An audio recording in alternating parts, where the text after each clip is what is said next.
Terima kasih Anda masih di iNews Sore bersama saya Kevin Pakan. Pemirsa, Pengadilan Negeri Solo menggelar sidang mediasi kedua terkait perbuatan melawan hukum soal dugaan ijazah palsu Presiden ke-7 Republik Indonesia Joko Widodo. Sementara mediasi kedua berakhir deadlock atau tanpa kesepakatan.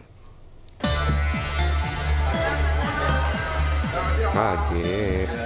Hasil mediasi terkait perbuatan melawan hukum soal dugaan ijazah palsu Presiden ke-7 Republik Indonesia Joko Widodo yang digelar Rabu siang tadi di Pengadilan Negeri Solo berakhir deadlock atau tanpa kesepakatan. Kuasa hukum Jokowi, YB Irfan, mengatakan pihak penggugat masih mengajukan yang sama agar Jokowi selaku tergugat 1 menunjukkan ijazah aslinya di publik. Hal ini ditolak oleh pihak tergugat 1. Sementara dalam mediasi hari ini, Jokowi tidak hadir meski telah diundang oleh mediator untuk hadir secara langsung sebagai prinsipal. Kuasa hukum Jokowi menilai ketidakhadiran Jokowi bukan berarti tidak memiliki itikat baik dalam menyelesaikan perkara, sebab Jokowi telah menunjuk kuasa hukumnya dalam proses mediasi ini. Dalam perkara ini, pihak Jokowi ingin perkara tetap lanjut sehingga diharapkan pihak penggugat dapat membuktikan di manakah ijazah palsu Jokowi yang tengah dipersoalkan. Secara tegas, kami tetap menyatakan untuk menolak atas tuntutan tersebut. Maka sudah selayaknya apabila di dalam mediasi kali ini dan sudah saya konsultasikan dengan klien saya, Bapak Insinyur Haji Joko Widodo, meminta kepada mediator agar mediasi dinyatakan tidak terjadi adanya suatu kesepakatan untuk damai, atau dengan kata lain deadlock. Deadlock itu yang akan saya mohonkan agar hari ini juga dinyatakan deadlock sehingga tidak berkepanjangan. Ketidakhadiran Pak Jokowi tidak dapat dikualifikasi sebagai pihak yang beretika tidak baik, mengingat Pak Jokowi dalam hal ini tetap memberikan kuasa, ya, khusus mediasi, di mana dalam kuasa mediasi tersebut kami selaku tim kuasa hukumnya diberi kewenangan untuk mengambil sebuah keputusan, ya, tentang objek yang saat ini disengketakan dalam tahap mediasi. Selain itu, kuasa hukum Jokowi, Irfan, menambahkan tuntutan oleh penggugat M. Taufik ditolak karena penggugat tidak memiliki legal standing dalam perkara perdata ini. Dari Solo, Jawa Tengah, Septiantoro, iNews melaporkan. Sebelumnya Presiden ke-7 RI Joko Widodo menjelaskan alasan dirinya melaporkan Roy Suryo CS ke Polda Metro Jaya. Jokowi mengaku merasa dihina terkait ijazah palsu. Ya, ini kan bukan objek penelitian, kan sudah menghina saya sehina-hinanya, sudah menuduh ijazah itu ijazah palsu, sudah merendahkan saya serendah-rendahnya. Ya nanti dibuktikan lewat proses hukum, nanti akan kita lihat di proses di pengadilan seperti apa. Artinya kalau untuk pelaporan itu bisa untuk peringatan ke pihak lain gitu nggak Pak, yang lakukan sama? Nanti akan menjadi pembelajaran kita semuanya. Dan menurut saya hari ini dalam tantangan global yang sangat berat, yang diperlukan negara kita adalah sekarang ini kompak, saling berangkulan, menjaga persatuan kesatuan, terutama elit-elit dan seluruh masyarakat, agar tantangan berat yang dihadapi semua negara yang kita hadapi itu bisa kita selesaikan. Bukan hal yang mudah sekarang ini. Pemirsa, Mahkamah Kehormatan Dewan DPR RI memutuskan anggota Komisi 10 DPR RI fraksi Gerindra Ahmad Dhani melanggar etik dan dijatuhkan sanksi ringan. Menanggapi hal itu, Ahmad Dhani mengucapkan permohonan maaf terkait dugaan pelanggaran etik soal seksisme dan penghinaan marga.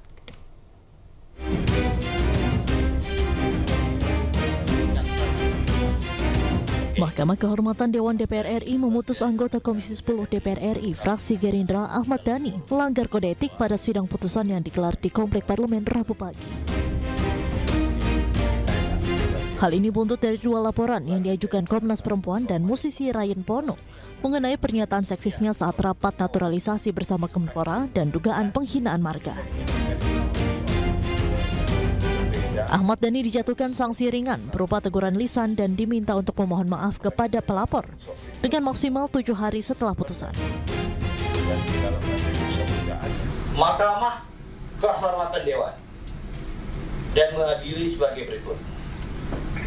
Berdasarkan pertimbangan hukum dan etika Mahkamah Kehormatan Dewan memutuskan bahwa teradu yang terhormat Ahmad Dhani Prasetyo dengan nomor anggota A119 dari fraksi Partai Gerakan Indonesia Raya telah terbukti melanggar kode etik DPR RI dan diberikan sanksi ringan. Menanggapi kasus ini, Ahmad Dhani pun meminta maaf sekaligus memberikan pembelaan bahwa dirinya berbeda pandangan dengan Komnas Perempuan akan pernyataannya yang dinilai kontroversial.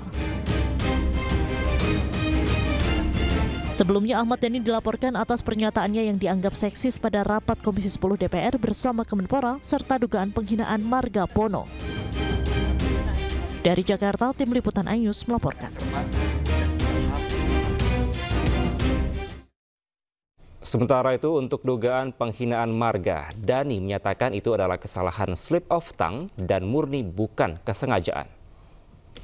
Bagi anggota DPR RI dari fraksi Gerindra ingin mengucapkan permintaan maaf kepada semua pihak, khususnya yang melaporkan soal hal-hal yang sudah dilaporkan. Saya sebagai anggota DPR meminta maaf kepada pelapor dan juga meminta maaf atas segala macam satu macam slip of the tongue, ya. Tadi saya slip of the tongue, salah mengucapkan sehingga ada salah satu marga darah biru yang marah, tidak terima. Kita ke informasi lainnya, pemirsa. Bareskrim menangkap 2 tersangka tindak pidana pencucian uang di dalam kasus judi online.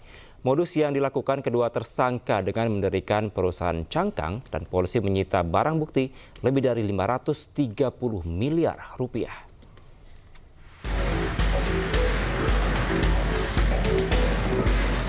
Dua tersangka berinisial OHW dan H ini hanya bisa tertunduk malu saat dihadirkan di Bareskrim Polri Rabu siang. Keduanya ditangkap dan ditetapkan sebagai tersangka karena melakukan tindak pidana pencucian uang. Dari hasil pengelolaan 12 situs judi online selama 6 tahun, polisi menyita 503 miliar rupiah dari aksi pencucian uang kedua tersangka. Kabar Reskrim Polri Komjen Wahyu Widada menjelaskan, penangkapan berawal dari adanya informasi transaksi perjudian online. Kemudian pihaknya bersama instansi lain melakukan penyelidikan dan petugas langsung menangkap kedua tersangka di Jakarta. Modus yang dilakukan kedua tersangka dengan mendirikan perusahaan cangkang. Modus ini relatif baru dilakukan. Pasalnya uang hasil judi online yang terkumpul langsung dilakukan transaksi digital. Dalam menjalankan aksinya, kedua tersangka memiliki peran masing-masing, yakni sebagai komisaris dan direktur di perusahaan cangkang. Sementara penyidik juga bekerja sama dengan Pusat Pelaporan dan Analisa Transaksi Keuangan untuk menelusuri aset lain milik tersangka dan memblokir 197 rekening dari 8 bank. Hasil judi online tersebut ditempatkan di berbagai rekening, rekening nomini, dan juga perusahaan cangkang dalam rangka menyamarkan atau yang kita sebut dengan layering yang telah dilakukan. Kemudian uang tersebut ditempatkan di rekening para tersangka dan digunakan untuk kepentingan pribadi mulai tahun 2019 hingga tahun 2025. Total nilai barang bukti yang telah disita dari para tersangka sejumlah 530 miliar 48.846.330 rupiah. Untuk mempertanggungjawabkan perbuatannya, kedua tersangka harus mendekam di sel tahanan Bareskrim Polri dan dijerat pasal berlapis tentang informasi transaksi elektronik dan tindak pidana pencucian uang dengan hukuman pidana penjara maksimal 20 tahun. Dari Jakarta Selatan, dan Helmi Sajangbati, iNews melaporkan.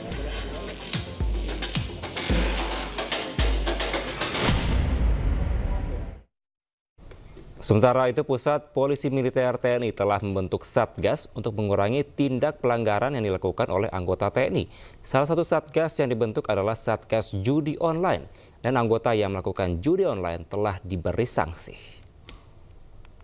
Dengan judol, ya, karena judol ini sudah cukup masif di masyarakat maupun di TNI sendiri. Tapi di TNI sendiri sudah kita tidak lanjuti, ya, dalam arti pelaku-pelaku judol ini sudah kita berikan sanksi kepada mereka, di mana mereka sudah harapannya kegiatan itu berhenti sampai di situ. Tapi perlu kita sampaikan bahwa di TNI sendiri juga sudah membentuk 4 satgas, ya. Satgas yang pertama adalah terkait dengan judol, kemudian narkoba, penyelundupan dan korupsi. Dan itu sudah kita lakukan, dan kita sudah ada beberapa kegiatan yang membuahkan hasil.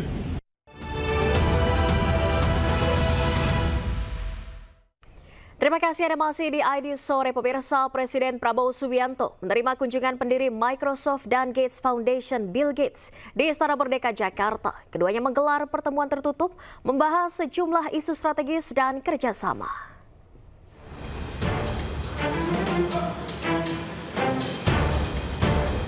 Pendiri Microsoft dan Gates Foundation sekaligus tokoh filantropis Bill Gates tiba di Istana Merdeka Jakarta Rabu pagi. Kehadiran Bill Gates disambut hangat oleh Presiden Prabowo Subianto. Presiden memperkenalkan jajaran Kabinet Merah Putih kepada Bill Gates, diantaranya Menteri Luar Negeri Sugiono, Menteri Komunikasi dan Digital Mutia Hafid, Sekretaris Kabinet Teddy Indrawijaya, dan Menteri Kesehatan Budi Gunadi Sadikin. Keduanya kemudian menggelar pertemuan tertutup membahas berbagai isu strategis dan kerjasama di sejumlah bidang. Bintang tertinggi kita untuk seorang warga negara asing karena jasa-jasanya untuk bantu rakyat Indonesia dan rakyat dunia. I just announced that I've decided to convene our council for the national awards. You know, Indonesia is very serious about malnutrition, and we have a number of proven tools like what we call multiple micronutrient supplement that pregnant mothers can take instead of just taking folic acid and iron. They take a pill that actually has many vitamins in it. And yeah, Indonesia is one of the first to launch that. Presiden Prabowo menyampaikan bahwa Bill Gates telah memberikan dana hibah lebih dari 159 juta dolar Amerika Serikat kepada Indonesia. Dana hibah ini akan banyak dialokasikan ke sektor kesehatan. Dari Jakarta, Tim Liputan Ayus melaporkan. Dan usai pertemuan di Istana Merdeka Jakarta, pemirsa, Presiden Prabowo Subianto mengajak Bill Gates meninjau program makan bergizi gratis di SDN Jati 03 Pulau Gadung, Jakarta Timur. Kehadiran keduanya disambut antusias para siswa.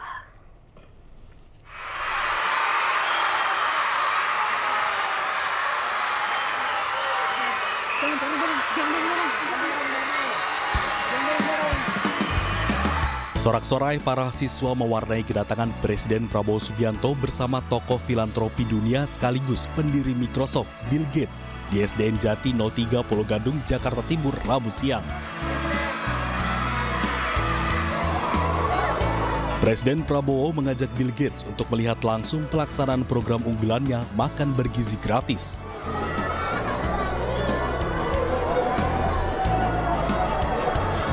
Prabowo memperlihatkan tumpukan kotak makan berbahan stainless steel yang siap dibagikan kepada seluruh siswa sekolah. Kepala negara pun membuka salah satu kotak makan tersebut untuk memperlihatkan menu makan gratis yang disajikan. Keduanya kemudian melanjutkan peninjauan ke dalam ruang kelas untuk melihat langsung pembagian makan siang gratis kepada siswa sekolah dasar.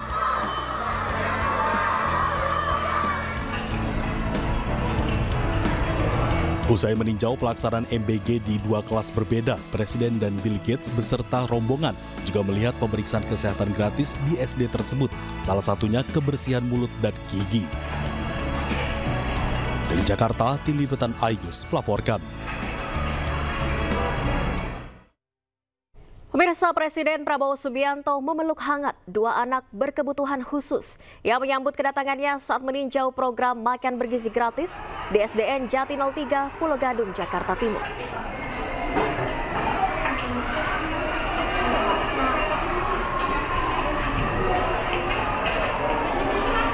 Presiden Prabowo Subianto menghampiri anak berkebutuhan khusus yang menanti kedatangannya di depan pintu gerbang SDN Jati 03, Pulau Gadung, Jakarta Timur. Presiden Prabowo menyambut anak tersebut sambil memeluknya. Setelah memeluk salah satu anak, Presiden Prabowo pun memeluk hangat anak lainnya yang telah menanti kedatangannya di depan pintu gerbang, usai melakukan peninjauan di sekolah dasar.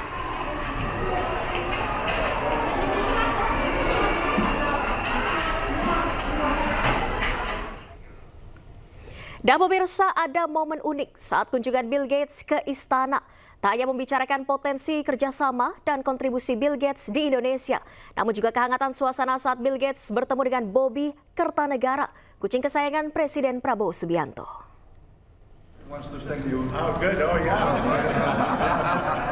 This is my gift I brought for. I got notice about. Alright, Bobby. Ada momen unik saat kunjungan Bill Gates ke istana. Tak hanya membicarakan potensi kerjasama dan kontribusi Bill Gates di Indonesia, namun juga kehangatan suasana saat Bill Gates bertemu dengan Bobby Kertanegara, kucing kesayangan Presiden Prabowo Subianto. Bobby yang berada di dalam stroller seraya menyambut kehadiran tokoh filantropi dunia tersebut. Sambil tersenyum, Bill Gates menghampiri stroller Bobby dan menunjukkan sebuah boneka ikan dari stroller pemberian dirinya sebagai tanda perkenalannya dengan Bobby. Someone wants to thank you. Oh, good. Oh, yeah. This is my gift I brought for. I got notice about. All right, Bobby. You're famous. Sambil memegang boneka paus berwarna hitam putih, Bill Gates menggoda Bobby yang duduk manis di atas stroller dengan menyebut Bobby sangat terkenal. Tak hanya itu, usai berjumpa dengan Bobby, Presiden Prabowo juga menyerahkan cendera mata berupa keris sebagai simbol penghormatan budaya Indonesia kepada Bill Gates. Tim Liputan iNews melaporkan. All right, Bobby.